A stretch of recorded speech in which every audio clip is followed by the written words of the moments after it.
Buenas tardes, ya estamos nuevamente juntos y eso me da muchísimo gusto. Ricardo Urzúa, nuevamente le doy la más cordial bienvenida a este otro programa de Acontecer Médico. Muchísimas gracias por sus llamadas, por sus apoyos a través de redes sociales, pero lo más importante es ese acercamiento que tenemos personal. Esta tarde yo les quiero comentar algo bien importante. En Acontecer Médico, ustedes saben que pasamos de la información a la acción. No hace mucho, si ustedes recordarán, estuvimos viendo que era muy importante hablar de pediatría. Lo hicimos. Hace 8 días estuvimos hablando de la problemática que hay en los niños. Pero hay algo que a mí siempre me ha preocupado y creo que esto es a nivel mundial, el adolescente. En la cuestión del adolescente es un punto muy importante porque si realmente también queremos que las próximas generaciones sean más sanas, que tengan mucho mejor calidad de vida e inclusive más productivas, pues tenemos que empezar primero por la niñez, que ya lo estamos haciendo, pero también es importante ver la cuestión de la adolescencia, un sinnúmero de factores que vamos a tener que exponer esta tarde, pero además salir con alguna acción para que las cosas cambien. Quédense con nosotros, la salud en el adolescente es el tema de hoy y me da mucho gusto que nos acompañen.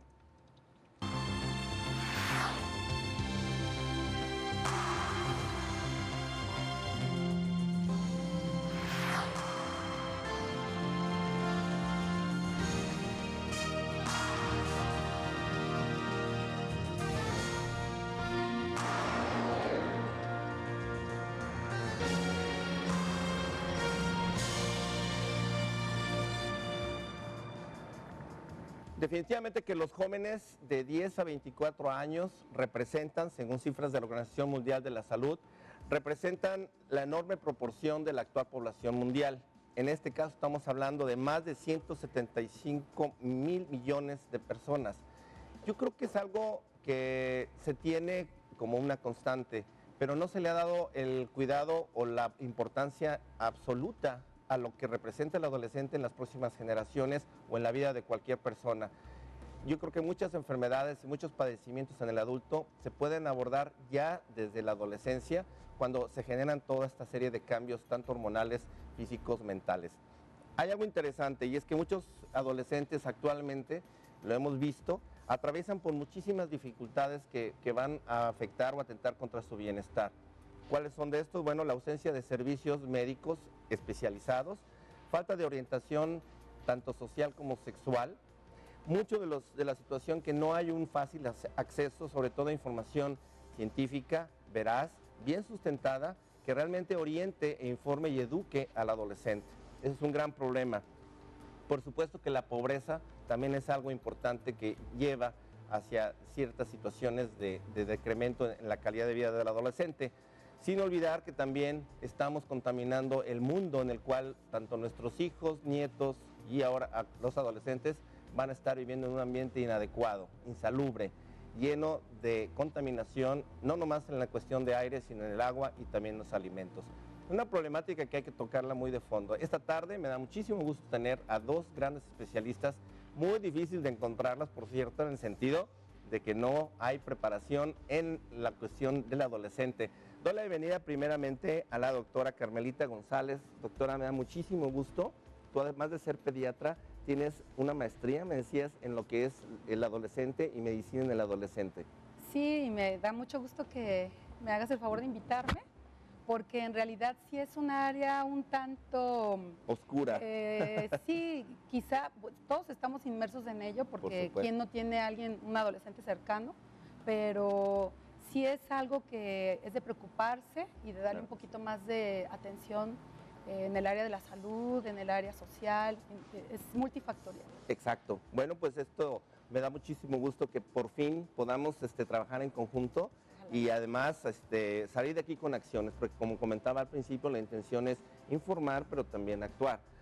Tenemos por el otro lado un grandísimo cúmulo de experiencias que tienes, licenciada en psicología, pero que de alguna manera, híjole, metidísima y entregadísima a lo que son las adolescentes principalmente, o los adolescentes, en ese programa tan padre que tiene el hospital civil, es el Juan y Menchaca, ¿no? El hospital, ajá.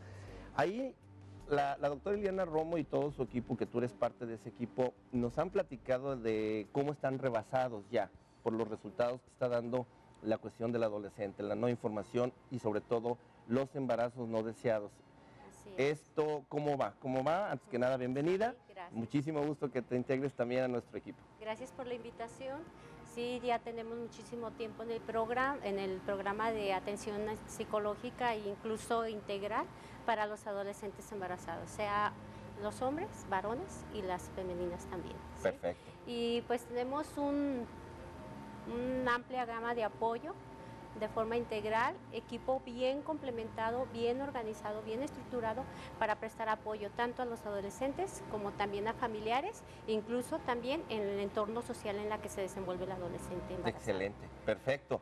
Vamos a ir hablando a lo largo del programa sobre este punto, Gracias. Pero bueno, algo bien interesante, lo que es el desarrollo del cuerpo. El desarrollo del cuerpo del adolescente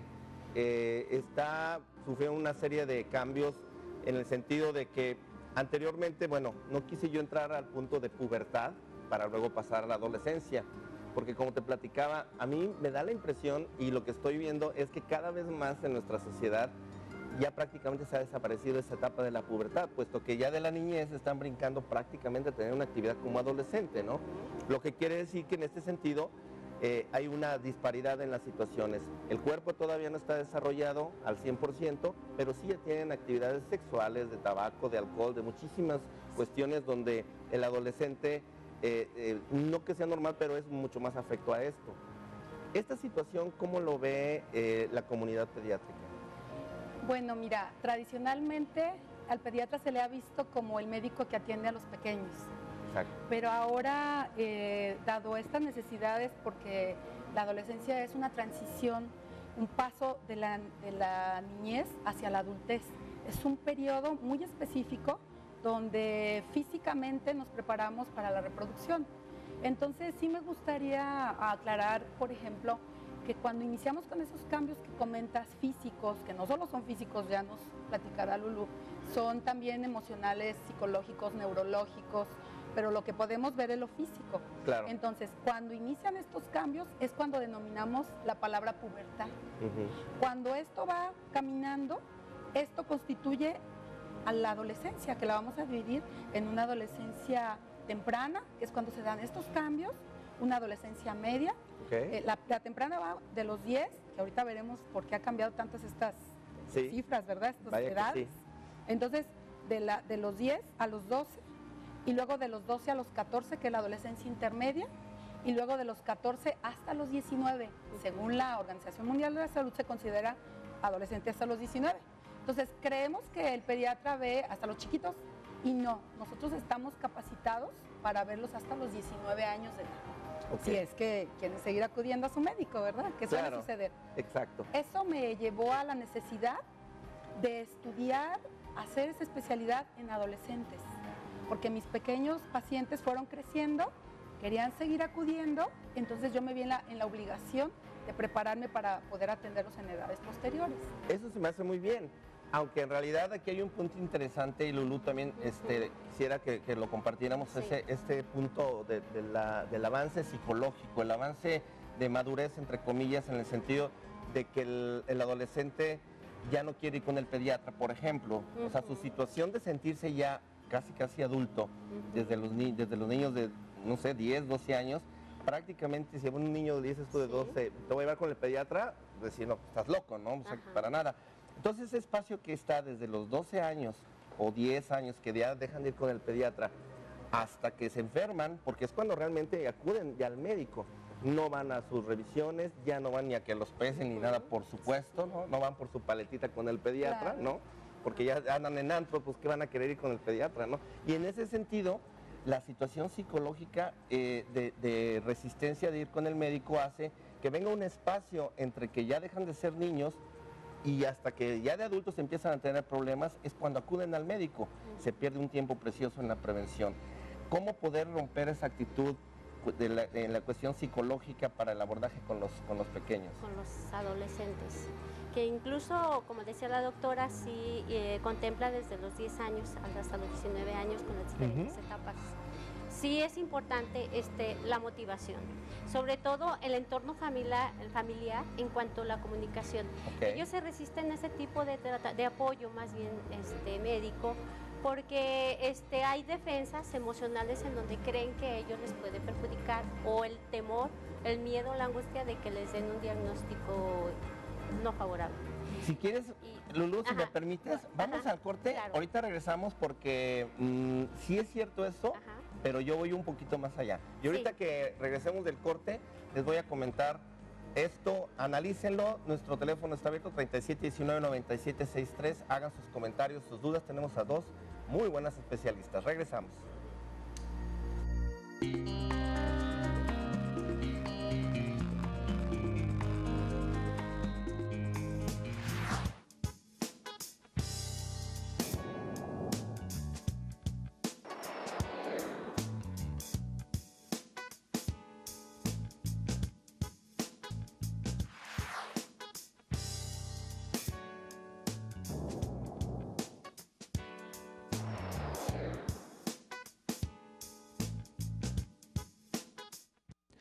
Bien, pues estamos también en este 29º curso de actualización en pediatría y continuamos con uno de los ponentes que está manejando un tema muy importante que creo que a todos como padres les va a interesar y como madres también, ya que está ocasionando actualmente alguna mutación que ahorita el doctor nos explicará, pero está resurgiendo la tosferina, algo que normalmente ya no se tomaba en consideración. Tenemos con nosotros aquí justamente al doctor Rentería, quien es infectólogo pediatra. Doctor, el tema que usted acaba de manejar es la cuestión de la tosferina. ¿Qué está pasando si ya estaba controlada? No, lo que sucede es que ya se han aclarado algunos conceptos que es muy conveniente que la gente sepa.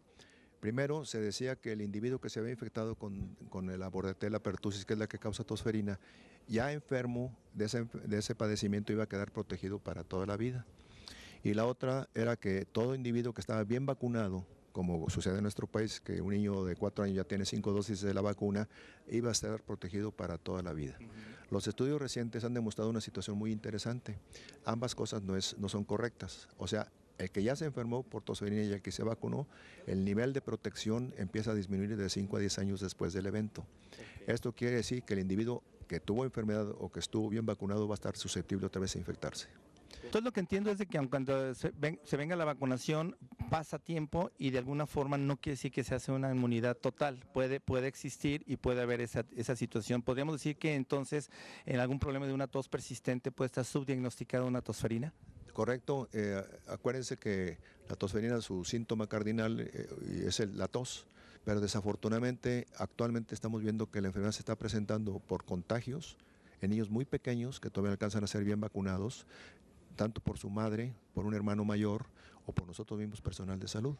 Y también estamos viendo niños ya preadolescentes que ya, como mencioné, ya de 5 a 10 años empieza a disminuir su protección y son infectados. Y también nosotros tenemos un cierto grado de responsabilidad porque nosotros nos podemos infectar de la Bordetella y también contaminar a nuestros pacientes.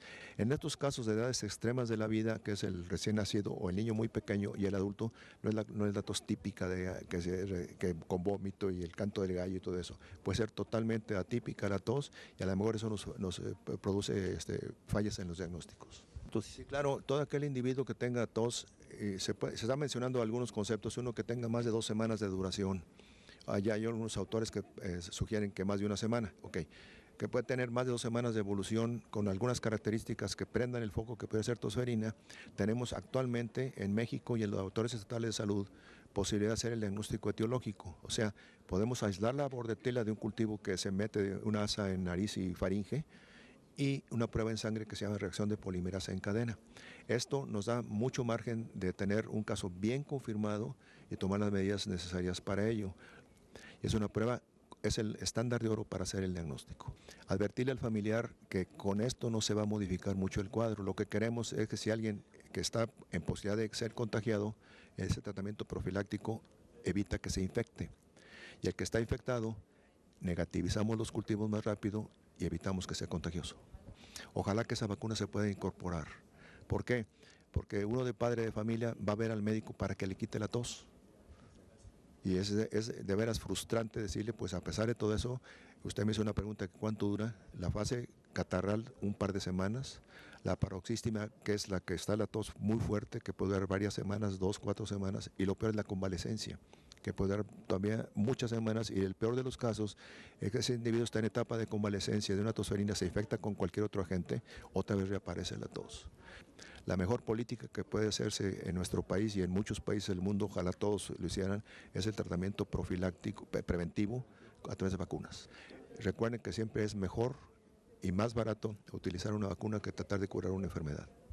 Como lo comentamos mucho, ¿no? Mejor la prevención en lugar de curar. Doctor, muchísimas gracias y esperemos pronto estar por allá en su estado para visitarlo. Bienvenido, ahí tiene su casa.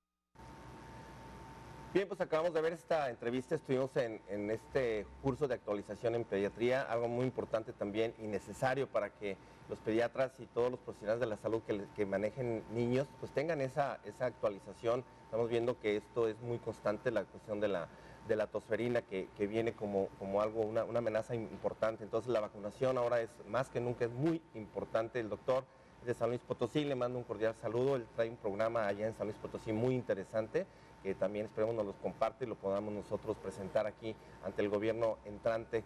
Bueno, continuando con la cuestión de los adolescentes, y estamos viendo pues que no hay etapas para las enfermedades llegan en cualquier edad.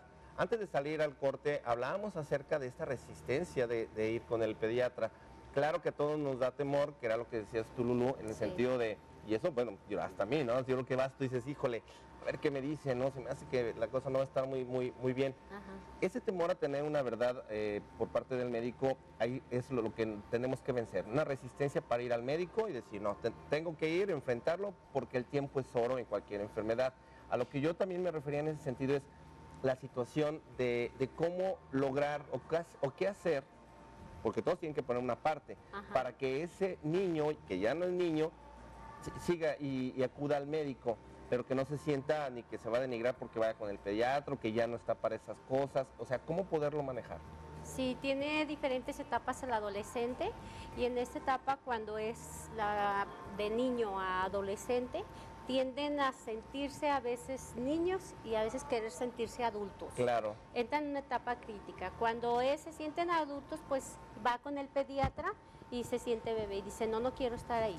Por eso decía la doctora Carmen, el entorno es importante condicionarlo, y no en la cuestión física, no tanto, a lo mejor sí es importante, que no lo renego, pero en la cuestión psicológica sí. ¿Por qué? Porque ellos, su autoestima tiene que estar un poquito más estable, más apoyada, sobre todo con por el médico, o sea pediatra, sea ya ginecólogo, o sea otra especialidad, como también el familiar. Como son menores de edad, pues van acompañados de los padres. El papá y la mamá juegan un rol importante en transmitirle confianza, esa seguridad de que va a ser bien tratado, bien atendido y que lo requiere, porque la misma resistencia hace que tenga miedo. Claro. A veces su reacción defensiva es el coraje, es la desesperación, tiene muy poca tolerancia a la frustración en el adolescente. Entonces la cuestión emocional, pues a ellos sí les afecta el decir, voy con el médico. Pero es cuando ya se está agravando el síntoma. Exacto. O la enfermedad. Ese es el problema, ¿no? Que claro, nos pasa a adultos, nos pasa a niños, pero así en el adolescente es una etapa crucial. Claro. Una etapa en donde hay que tomar muy en cuenta su estado vulnerable y su estado sensible emocional del adolescente. Sí, el cambio psicológico de madurez que está teniendo, ¿no? Y aquí en el caso de la pediatría, doctora Carmelita, yo creo que también es un punto que se debe tomar en consideración del mismo pediatra. Decimos, por ejemplo, que normalmente el pediatra, bueno, se encasilla en el que tiene su consultorio con sillitas, con mesitas, con muñequitos, con sus paletas. Obvio es que de inmediato, pues obviamente el adolescente no va a querer estar en ese entorno. Creo que tú mencionabas que es importante tener un consultorio, le llamabas tú como neutral, ¿no? Creo que eso está interesante. En la edad, ¿no? ¿Verdad? Claro. Sí, debe ser un lugar agradable para todos, y realmente el adolescente poco se enferma. Esa es una cosa muy importante, y tenemos entonces que enfocarnos u orientar a los padres a que ellos aprendan a diferenciar la salud de estar enfermo. Esto pareciera muy sencillo, ¿no? Decir, ¿cómo no vas a saber qué es estar enfermo y qué es estar sano? Pues en el área adolescente, como bien lo decía Lulu, que es una etapa crucial, y lo decíamos anteriormente, es una etapa de transición. Entonces, la sintomatología, las conductas, la forma de aceptación de si me siento mal o no, porque se sienten todos vigorosos y fuertes, claro.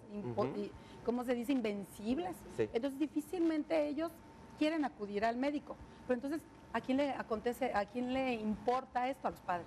Claro, por supuesto. Ahí hay un punto bien importante en el sentido de que yo creo que es el momento de generar un cambio, porque viene algo, tú dices, ellos son sanos, casi no se enferman, pero por ejemplo yo te puedo decir, bueno, viene la cuestión de hormonas, empiezan a sentir dolores en los pechos, tanto ellos como ellas, les empiezan a crecer los senos, empieza a ver, por ejemplo, el vello púbico, axilar, dice, me rasuro, no me rasuro, ¿qué hay que hacer? Empieza a haber flujo vaginal, tienen su primera menstruación, tienen cólico, entonces no es que estén enfermas, es un proceso natural, pero ellas no lo saben y normalmente los padres tampoco lo saben.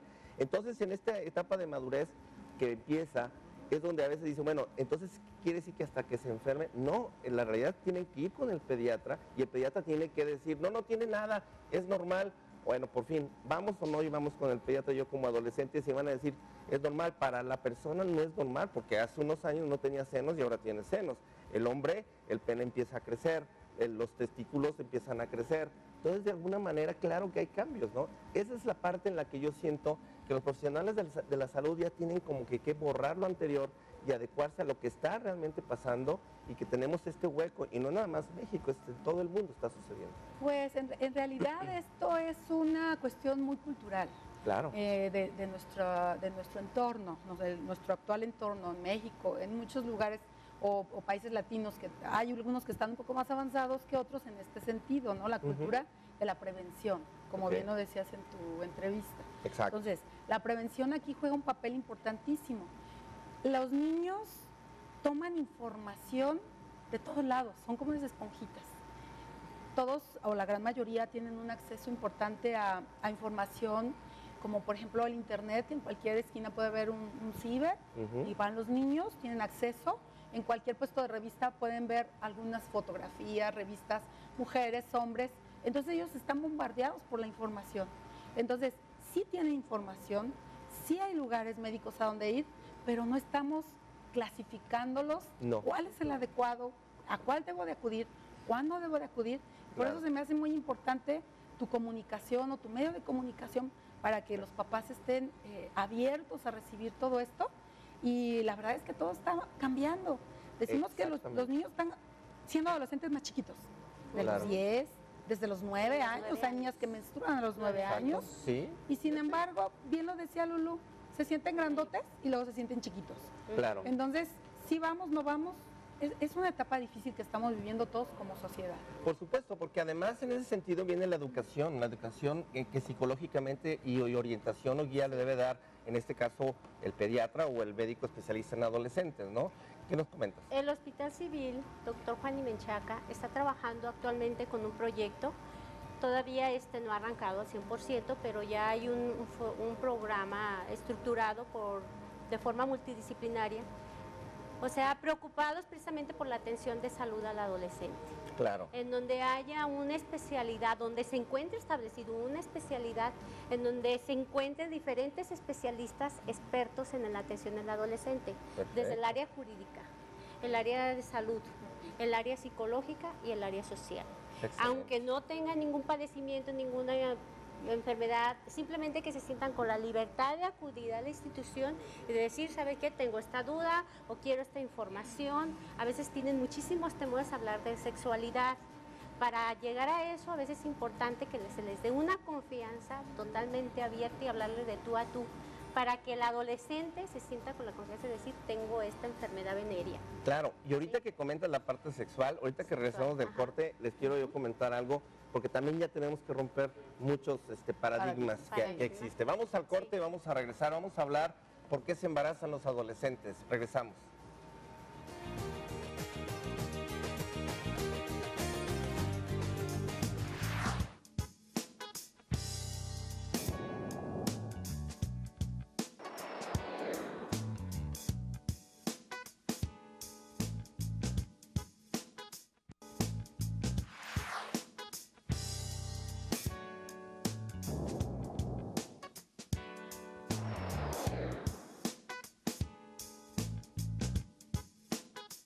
Bien, pues nos encontramos en el 29º curso de actualización en pediatría, organizado por la Secretaría de Salud y el Hospital General de Occidente. Nos da mucho gusto que nos hayan invitado y que estemos aquí presentes en este importante evento. Tenemos con nosotros, tal cual, a la doctora María Teresa Martínez, que ella es la jefa de la División de Pediatría del Hospital General de Occidente, mejor conocido como el Hospital de Zoquipán. Me da mucho gusto que estemos aquí en un evento donde es tan importante la actualización en el pediatra.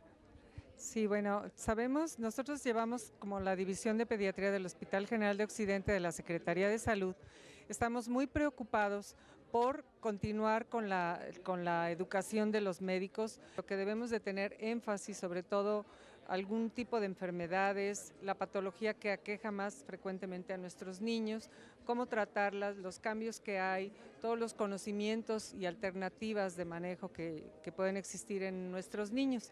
Y para esto llevamos este curso de actualización que, como sabemos, lleva 29 años, el próximo año cumplimos 30, y es con mucho éxito, donde la información se da a médicos generales, pediatras, enfermeras, trabajadores sociales, todo el personal de salud que participa en la atención de nuestros niños. Para esto tocamos temas muy variados, desde temas de urgencias, temas de neonatología, de cirugía pediátrica, de medicina interna, de pediátrica. El día de ayer tratamos temas como hemofilia, todos los avances que hay con respecto al manejo, las iniciativas, los programas gubernamentales que hay para atender a estos niños, el seguro popular que ha extendido la cobertura para la hemofilia, sabemos que son pacientes que pueden tener una expectativa de vida muy diferente si se tratan a no tratados, la participación, por supuesto, de todos los médicos y de toda la gente preocupada en la investigación y tratamiento de estos casos. Entonces es muy importante que el médico pediatra que atiende por primera vez al niño sepa reconocer esos primeros señales de esta enfermedad. El objetivo principal es alentar que todas las madres amamanten a sus hijos. Somos un país en desarrollo y sabemos como tal que debemos de alimentar a nuestros niños al seno materno porque es la forma que mejor se equilibra, y lo que se recomienda por la Organización Mundial de la Salud, la UNICEF y todas las instituciones de salud, que ese niño se alimente, esa lactancia materna se continúe hasta los 2 años. Y bueno, lo primordial que es mantener a un niño saludable y incluso hasta la etapa adulta. Claro, no, muy completo y un panorama muy importante para el niño. Yo insisto mucho en los programas, doctora, en el sentido de que si queremos hacer prevención en México o en cualquier parte del mundo, es a través de los niños. Invitamos a toda la comunidad médica a seguir participando en este tipo de foros académicos para dar la mejor atención a la salud de los niños. Es importante que acudan a ese tipo de cursos, a los congresos. La actualización es muy importante porque la medicina evoluciona y evoluciona muy rápido. Continuaremos aquí en este 29º curso de actualización en pediatría. Bien, pues este es un tema muy importante también, lo que es la actualización en pediatría. En este sentido estamos con la cuestión del adolescente, que es ese desprendimiento de niño a puber, y bueno, viene la adolescencia. Antes de salir al corte decía yo, bueno, ¿por qué se embarazan? Porque no sabe el adolescente. ¿Cuál es el punto? Y a los adolescentes que nos están escuchando, o a los niños inclusive, pero sobre todo a los papás y las mamás, hay algo bien interesante. En las niñas, bueno, ¿qué sucede cuando ya viene la pubertad y la adolescencia? Pues ya los ovarios comienzan a producir estrógeno y también óvulos. Ese óvulo, si es fertilizado, va a crear un bebé. Eso es algo bien interesante. Después de su primera menstruación, ya hay ese riesgo latente o esa posibilidad. El otro punto es de que en el caso de los hombres también es un punto de desconocimiento. Ya que los testículos se desarrollan, obviamente va a haber la producción de espermatozoides, y ese espermatozoide, inclusive lo que le llaman ese famoso lubricante, no, si nada más fue el puro lubricante, pues ya van espermas. Y si ese esperma llega en contacto y va obviamente a fertilizar al óvulo, va a haber ese embarazo. Entonces puede ser un simple juego sexual con una mínima penetración y sin embargo ya puede generar un embarazo. Si en ese punto se empieza a orientar a los niños o adolescentes, creo que sería un punto importante. Y doctora, perdón, licenciada, maestra, ¿no? Porque me dice que tiene maestría. Me decías que además de psicología tienes algo más, ¿no? Sí, ¿no? sí, tengo un diplomado en atención y desarrollo, que es desarrollo humano en los adolescentes. Excelente. Entonces, este punto, ¿lo saben, no lo saben? Ustedes están viendo que llegan, me decías, acaba de llegar una chica embarazada de 10, bueno, niña de 10 años. 10 años. Otras que voluntariamente ya en adolescentes Sí. tuvieron su relación sexual de 12 a 13 años y están teniendo problemas de embarazo. Esto que estoy comentando, ¿lo ves que empata con lo que está sucediendo en el hospital? Sí, sí, día con día nosotros pues tratamos constantemente adolescentes pues embarazadas, ya embarazadas. Ya llegaron embarazadas. Muy poco nos llegan con una información que les requieren una información sobre métodos preventivos, Claro. doctora, métodos preventivos de pues los anticonceptivos. Claro. Pero son muy poquitos novios o la chica sola o muy raro los varones. Siempre ellas son las más interesadas. Ujú. Cuando nosotros tratamos y empezamos a manejar el aspecto psicológico de los adolescentes, ya ellas ya llegan con su embarazo. Ya trae un cúmulo de emociones ambivalentes, encontrados, si quieren, no quieren. Y se le pregunta, bueno, ¿y qué te pasó? ¿Por qué te embarazaste? Bueno, pues fue Ocasional. ocasional. Claro. O sea, fue un accidente. Un resbalón, como Un dicen. resbalón. Como dicen los muchachos, se me chispoteó, dice. Pues Entonces sí. les digo, pero aparte, ¿tú querías tener un hijo? Sí pensaba en querer un hijo. Sí quería, Ok. pero todavía no. ¿Y cuántos años tienes? 14 años. Wow. Sí, o sea, se van. 15 años, tenemos pacientitas de 15 años que ya va para el segundo bebé. Qué barbaridad. Sí, para el segundo bebé. Y vaya que esto está sucediendo Y muy su frecuente. estado emocional de ellos, hay mucha conflicto. Ujú. No hay identidad. Claro. Les cuesta trabajo darse cuenta que viene un ser humano, un bebé, que lo van a cuidar, pero sienten ellas todavía que es parte como del Claro. entorno de un juguete, de algo que creen ellos que van a poder manipularlo y manejarlo, pero no, ya cuando físicamente tienen el bebé, empiezan a entrar en un estado de depresión y de angustia. Claro. Que ese bebé viene a dejárselo a la abuela. ¿sí? Exactamente. Y vuelve a hacerse como, mamá, yo soy la chiquita, no puedo con este bebé, ¿sí? Entonces crean una dependencia emocional entre la madre, que es la abuela, y ellos para sostener al niño. Es cierto. Pero el bebé, el recién nacido, en el momento en que ella la tiene en su mano, en la cuestión emocional, tanto el varón, estoy hablando del hombre, y la mujer, en adolescentes, entran en conflictos internos. Ujú. Hay a veces problemas en la pareja, que tú quisiste, que no es mío el niño, pues que tú así lo querías, y hay separación de la pareja. Casi siempre Hay ruptura. el muchacho abandona a la muchachita embarazada. Clásico. No, bueno, estamos viendo que es muy complejo la cuestión del adolescente y por lo mismo hay que, todos los que participan, nutriólogos, profesionales de la salud, pediatras, en fin, todos los que les interese este tema y que sean profesionales de la salud, va a haber un simposium que se llama El Pediatra y el Adolescente. Aquí la doctora Carmelita nos está invitando a este evento que es el 16 de marzo. Es un solo día, de 8 a 2 de la tarde, 16 de marzo, en el Hotel Fiesta Americana Gran, el que está por Américas. Esto es bien importante, pueden ustedes inscribirse al 35 60 96 15 y el costo es de 1,200 pesos, pero en este momento, que nos llamen de aquí a término del programa o inclusive después, vamos a tener 10 medias becas para este curso que se llevará a cabo el 16 de marzo, Simposium, el pediatra y el adolescente. Estamos viendo la gran necesidad de conocer cómo tratar, qué hacer, cómo poder tener esa comunicación e interacción con el adolescente. Bueno, pues acudir a este tipo de simposium, doctora. ¿Nos puedes ampliar un poco más? ¿Va a haber, digamos, algún tipo de bosquejo en el sentido de cómo abordar al adolescente? Bueno, este simposio es dirigido a personal de salud, quien sea, Correcto. psicólogos, nutriólogos, enfermería, médicos, Que sean profesionales de la profesionales de salud, Correcto. y yo diría que inclusive maestros. Uy, sería excelente. Sería excelente maestros para adolescentes, secundario, Así ¿verdad? es, Me por atrevo a supuesto. decirlo. ¿Por Ujú. qué? Porque va a ser información.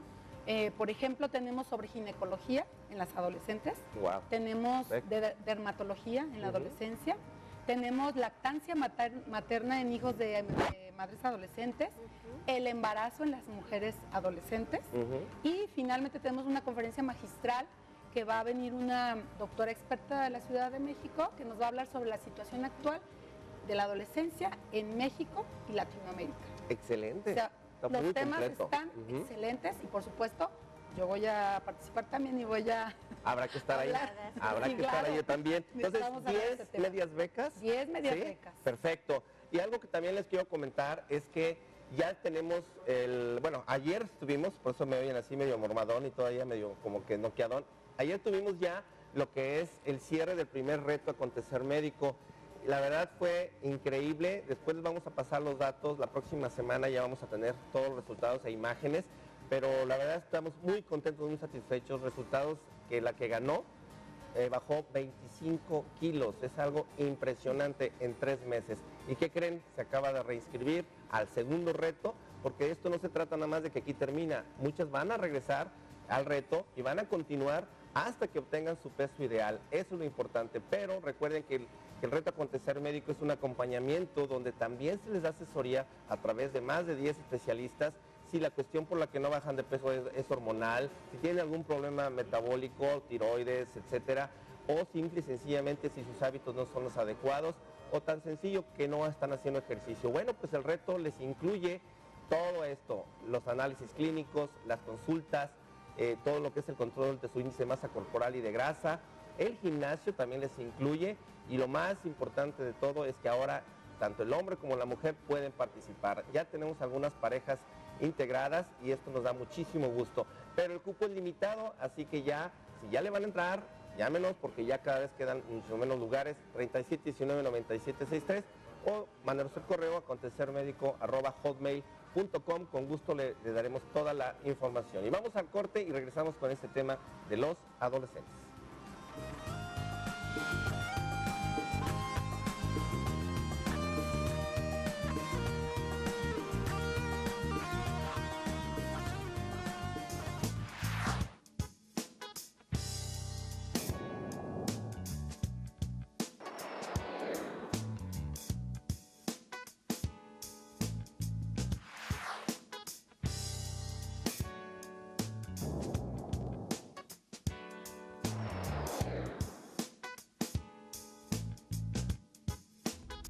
Pues les recuerdo a todos los profesionales de la salud que quieran actualizarse y entrar en este mundo de lo que es la adolescencia, pero de una forma bien capacitada, acudan a este simposium que se llama El Pediatra y el Adolescente del Hotel Fiesta Americana Gran. Es el día 16 de marzo y es nada más mediodía, de 8 a 2 de la tarde. El costo es 1,200, pero en este momento estamos regalando 10 medias becas. Pónganse en contacto cuanto antes y si de momento ustedes que nos están viendo tienen un pariente que es médico, que es nutriólogo, que es psicólogo, coméntenle o llámenos y apartamos para él su media beca o ella. Bueno, pasando a lo que es esta situación del adolescente, creemos que la parte sexual es algo interesante. Estamos viendo la cuestión de los embarazos, decía yo, no saben lo fácil que es embarazar, aunque pareciera que algunos no lo piensan así, claro. Pero yo creo que aquí el impacto que está siendo ya para el adolescente, de todo lo que hemos comentado aquí, el que no conoce su cuerpo, el que se espanta, o el que de repente tiene la duda, híjole, mis senos a lo mejor están muy pequeños, a lo mejor no se van a desarrollar, o en el hombre, yo como que veo mi pene muy chico, y luego se va a ir en la regadera, híjole, pues qué onda, qué me está pasando a mí. En fin, tantos y tantas dudas y trastornos que hay en el adolescente. Y vuelvo al punto, no es que estén enfermos, simple y sencillamente tienen ese temor, están angustiados si se van o no a desarrollar y si su desarrollo es adecuado. ¿Cómo llegar o cómo un adolescente poder tener esa confianza en la que una niña, por ejemplo, de 13, 14 años que diga, bueno, voy a ir con el pediatra, ¿me va a hacer un examen ginecológico? Porque hay un punto importante, sí. No hay ginecólogo pediatra, hay neurólogo pediatra, otorrino pediatra, de todo, pero no hay ginecólogos pediatra. Entonces, ¿qué va a pasar con esas niñas? Bueno, hay muy poquitos, algunos ginecólogos que se especializan en ginecología infanto-juvenil, así se llama, pero realmente son muy pocos. Sí. Entonces, ¿a quién corresponde? Bueno, al pediatra, finalmente, ¿verdad? Y las niñas, bueno, más confianza tendrán con una mujer, seguramente. Pero sí hay un punto aquí muy interesante respecto a la sexualidad. Ya bien lo decía sobre la producción hormonal de estrógenos y testosterona en los hombres, que esto les va a dar una gran impulsividad sexual, la cual ellos les cuesta mucho trabajo dominarse Y si nosotros vamos a cualquier secundaria y nos paramos afuera un ratito, vamos a observar el comportamiento de todas las parejas y es el abrazo, el beso, el apapacho, por esa impulsividad, donde en esta etapa, decíamos la etapa media, la adolescencia intermedia, donde entonces aquí ellos, en esa exploración y en esa sensibilidad tan despierta, no lo pueden controlar y no les importa estar en la esquina, afuera de la escuela, pues dándose un abracito, un besito. Pero ya en otra etapa, en la etapa tardía, ya buscan la privacidad, la intimidad, el ir un poquito más allá. Aunque ahora se da un fenómeno que esto se está dando a temprana edad. Claro, ya no más grandes, ya los chiquillos ya buscan.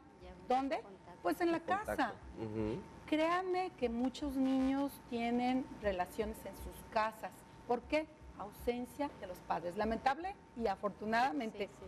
Ambos trabajan. Una mala coincidencia. No, y ambos trabajan y una mala coincidencia. Los niños perfectos saben que papá, mamá no están a tal o cual hora. Correcto. ¿Verdad? Entonces ahí es muy importante. Ahora, aquí en este punto es a lo mejor no ir en contra de, es lo que está pasando. Entonces, ¿cómo yo creo ahorita es cambiar todo? Y no, por ejemplo, en el caso bueno, no se diga lo religioso, pero la cuestión del mismo médico, que a veces, ¿cómo se dice? Permea ese trauma, esa frustración o ese miedo de padre, esa también ineptitud de poder manejar la cuestión sexual con los hijos como ser humano.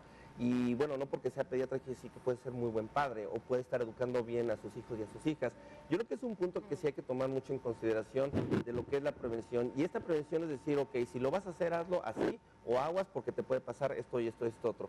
Pero no se hace. Y si me permiten, sí, claro, quiero nada más, tenemos por ahí otra entrevista muy interesante que quiero que la veamos y ahorita comento algo después de ella. Bien, pues continuamos en el 29º curso de actualización en pediatría organizado por la Secretaría de Salud y el Hospital General de Occidente. Me da mucho gusto el seguir llevando hasta sus hogares lo que sucede en este tipo de congresos. Tenemos con nosotros al jefe del Servicio de Inmunología del Instituto Nacional de Pediatría, que desde la Ciudad de México vino a exponer un tema muy importante que es la inmunología. El doctor Víctor Hernández. Doctor, me da muchísimo gusto que nos acompañe y que nos haya permitido esta entrevista. Gracias, el gusto es mío. Adelante. Bien, pues precisamente nuestra duda es la cuestión de inmunológica. La cuestión de inmunología, se ha hablado mucho de las vacunas, se ha hablado mucho de la misma gamaglobulina, si hay algún problema de riesgo. Ok, la inmunología ha sufrido un cambio evolutivo muy importante en las últimas décadas. Si usted revisa los ganadores del Premio Nobel hacia el 2011, son 3 inmunólogos por sus estudios referentes a esta área.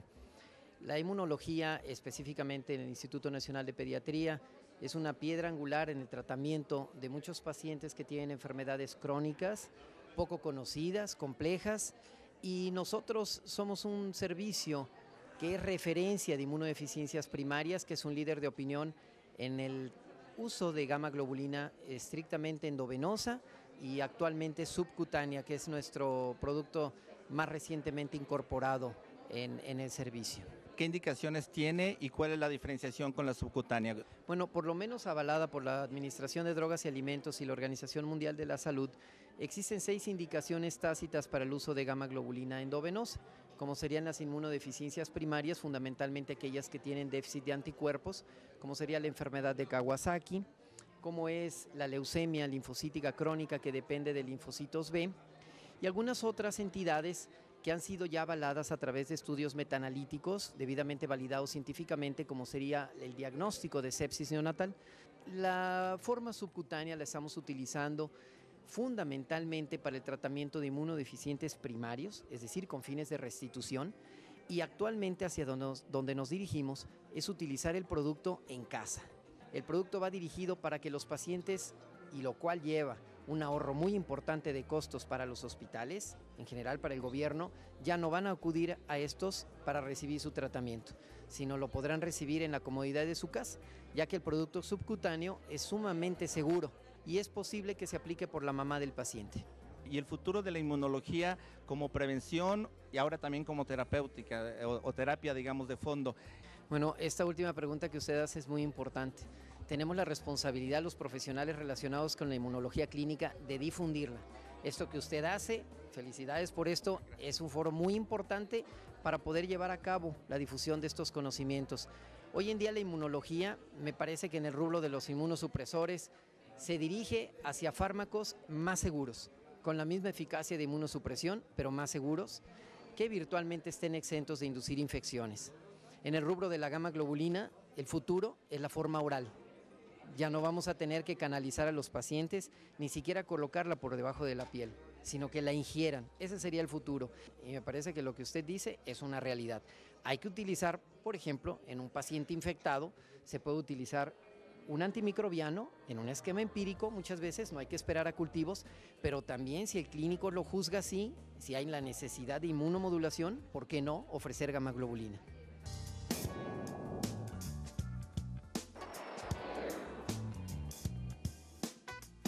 Entonces, antes de que ya entremos en la recta final, que de hecho ya vamos a despedir nuestro programa, pero primeramente les quiero nuevamente insistir, ya es necesario que todos los que están anotados se inscriban, que nos den ya todos sus datos, que nos firmen su autorización para empezar a hacer toda su batería de exámenes. En fin, Reto Acontecer Médico, parte 2, ya está a punto de iniciar, entonces todavía hay tiempo, todavía hay espacios.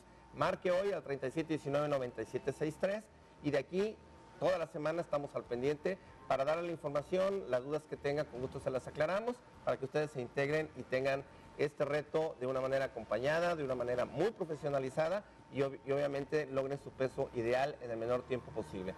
Algo muy importante también, antes de cerrar nuestro programa, yo quiero es que nos den una conclusión nuestras invitadas de esta tarde, que yo creo que nos vamos a quedar con ese vacío de que nos hace falta decir más cosas, pero es una promesa, ya nos hemos comprometido a que vamos a hacer más programas sobre esto y como decíamos, Acontecer Médico lleva la información a la acción, así que vamos a crear un módulo que podamos nosotros irlo estructurando y presentarlo ante las autoridades y ante las diferentes dependencias, Secretaría de Educación, Salubridad, Psicología, no sé, pero que sea esto interesante y que lo podamos ya tomar una acción, si no esto ahí va a seguir y no va a pasar nada. Conclusiones, Lula. Sí, bueno, a mí me gustaría mencionarle a tu público, pues sobre todo a los padres de familia, a los profesores del área escolar que son secundarias y prepas, que es muy importante la prevención. La prevención, la comunicación, el contacto afectivo, crearle un entorno de confianza, de facilidad al adolescente para que acuda más a la atención médica, a la atención de salud, que se sienta más en confianza y que le ayude muchísimo para establecer un entorno de seguridad y apoyo médico. Claro. Y psicológico, claro que es lo principal también. Por supuesto, y en el punto de que se vayan a favor de lo que está pasando, Así mejor que los orienten, porque si no entonces vendría la represión otra vez, ¿no? Que ya de por sí es un problema. Claro. Conclusiones, doctora. Pues que como padres estemos al pendiente del desarrollo de nuestros niños y adolescentes, que acudan a control a su médico, que no van a crecer solitos nada más, que hay que estar al pendiente porque las enfermedades principales del adulto se dan en el adolescente, que es la obesidad, la hipertensión, la diabetes, la depresión, los trastornos emocionales, alcoholismo, drogas, abuso de drogas, de sustancias tóxicas. Entonces, que es muy importante que acudan y una palabra clave con los hijos, la comunicación. Claro. Los hijos y su médico. Correcto. Perfecto. Bueno, y yo como algo que quisiera yo que transmitirles y que nos llevemos estas ideas es que el impacto en el estilo de vida, el impacto en las siguientes generaciones va a depender de cómo tratemos, de qué programas existan para el adolescente. Actualmente aquí en México, aquí en Jalisco, no hay programas para adolescentes, excepto el del Hospital Civil Juan y Menchaca, que va más bien dirigido a la cuestión de embarazo, pero no de prevenir, no de orientar, ni mucho menos de guiar. Hemos tenido inclusive un sexenio muy castrante donde se eliminó muchas cosas que se podían informar debido justamente a la cuestión de creencias religiosas y que se piensa como que el sexo y el crecimiento del adolescente es hasta vergonzoso cuando todos hemos pasado por ahí. Hay que hacer el cambio, hay que generar el cambio. Ese es el compromiso que hoy hacemos con la doctora Carmelita. Muchas gracias. Con la licenciada y maestra Lourdes y bueno, su servidor Ricardo Urzúa. Nos comprometemos a que esto va para adelante. Muchísimas gracias y muy buenas tardes.